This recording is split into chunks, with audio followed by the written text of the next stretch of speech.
കടുകിന് ഉരുളാനുള്ള ശേഷിയുള്ളതുകൊണ്ട് അത് തടസ്സങ്ങളെല്ലാം അതിജീവിച്ച് ഉരുണ്ടു. ഇതിനെവിടെ തടസ്സങ്ങള്? ചരിഞ്ഞ പാലൊക്കെ വെച്ചിട്ട് എന്നിട്ട് ബാക്കിയൊന്നും പോകത്തേ. അവരൊക്കെ ചത്തിരിക്കുന്നവര്. നോ, അവർക്കൊന്നും ഉരുളാനുള്ള കഴിവില്ല. തടസ്സങ്ങളെ മറികടക്കാനുള്ള കഴിവ് കടുകിന് മാത്രമേ ഉള്ളൂ. അവൻ ഉരുണ്ടു പോകും. മറ്റവർക്കൊന്നും ഉരുളാൻ പറ്റില്ല. നമ്മളും കടുകാവണം, ഉരുളണം. നമ്മുടെ തടസ്സങ്ങളെല്ലാം നമ്മൾ അതിജീവിക്കണം. എന്റെ അമ്മയ്ക്ക് കാര്യമായ എന്തോ പറ്റി ഗൈസ്. ഇപ്പൊ കൊണ്ടുപോയാ നടത്തി കൊണ്ടു.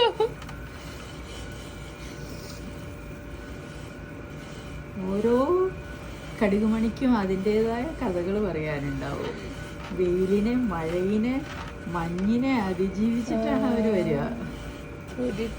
പണ്ട് അമ്മച്ചിമാര് കടുക് കല്ലരിച്ച് പൊടിയരിച്ചെടുക്കുന്നത് എങ്ങനെയാണ്? നിങ്ങൾ എല്ലാ സാധനവും കൃഷി ചെയ്ത് കഴിക്കുന്ന ഒരു അമേരിക്കൻ ഫാമിലിയാണ് ഗൈസ്.